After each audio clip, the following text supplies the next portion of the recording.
ሰው ከእግዚአብሔር ቤት እየኖረም የታሰረ አህያ ይሆናል። እውነት ሐሰት? እውነት እውነት። ከእግዚአብሔር ቤት ነው የሚኖር። የአምልኮ መልክ አላቸው። እዚህ ገዳም ውስጥ እኔ ከመጣው ጀምሮ ብዙ ጥያቄ የሚጠይቁኝ መናኞችም ምዕመናንም አሉ። ከተጠየቁት ጥያቄ አንድ መናኝ የጠየቁኝ ጥያቄ ነው። የአምልኮ መልክ አላቸው ኃይሉን ግን ክደዋል ማለት ምን ማለት ነው ብለው የጠየቁኝ አንድ መናኝ አሉ። በጣም ከባድ፣ ይህ ስለኔም ከባድ ነው ብዬ ነበር የመለስኩላቸው። ምን ማለት ነው?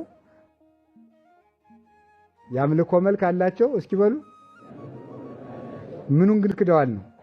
ኃይሉን ግን ክደዋል። ምን ማለት ነው?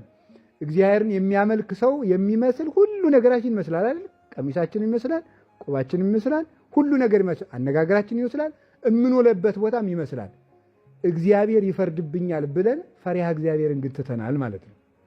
እና ይህንን ተገልጾላቸው እንደሆነ ድንገት ብዬ ፈርቸው ሁሉ ነበር እዛለ ሲሉኝ እኔን እንግዲህ በለው ብሏቸው እንደሆነ ብዬ ነበር በእውነቱ ማለት ነው።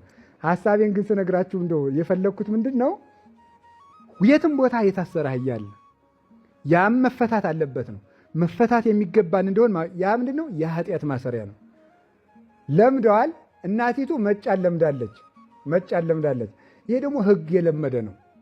ሕግን የለመደ ማለት ያነባል፣ ይጸልያል፣ ምን ይላል፣ እንደዚህ ያለ የለመደ ሰይጣን ማለት ነው። የለመደ አህያ የሚባለው ይሄ ነው። አይሁድ ናቸው። ያውቃሉ፣ ያነባሉ፣ መስዋዕት ያቀርባሉ፣ ተረፈ መስዋዕት ይቀበላሉ፣ ትንቢተ ነቢያት ተነበያሉ፣ ሰንበት ያከብራሉ። ግን የለመዱ አህዮች ናቸው። ግን እንደታሰሩ ናቸው። ግብዝነቱ ግን እንዳሰራቸው ነበረ። ሕግ ግን ጠንቅቀው ነው የሚያከብሩት እኮ።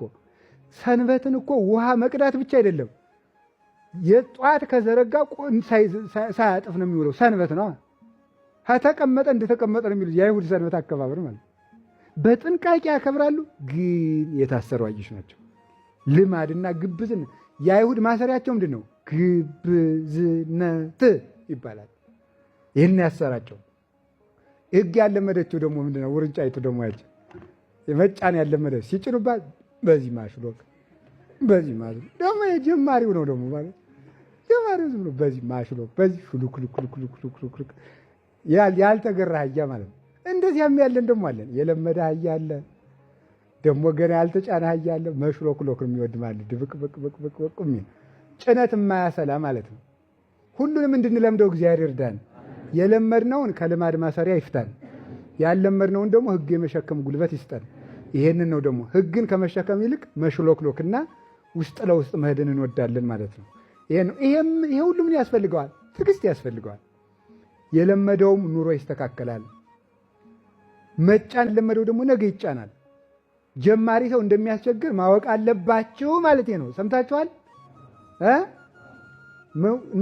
ወጣኒ ሲገባ ምንድን ነው የሚያደርገው? ሸክም መጣል ነው። አህያ ጀማሪ አህያ ነው። ጀማሪ አህያ ማበላሸት ነው ስራው። ስለዚህ ምን ማድረግ ነው? ሸክም እስኪለምድ ድረስ ምንድን ነው? መግራት ነው፣ ማስለመድ ነው።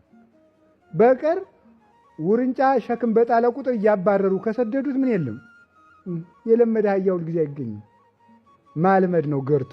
የተገራ ፈረስ ከነገስታት ጭን ይውላሉ እንጂ ዝም ብሎ ሁል ጊዜ ሰው አይገኝም። ከቃሉ ጋር ናችሁ።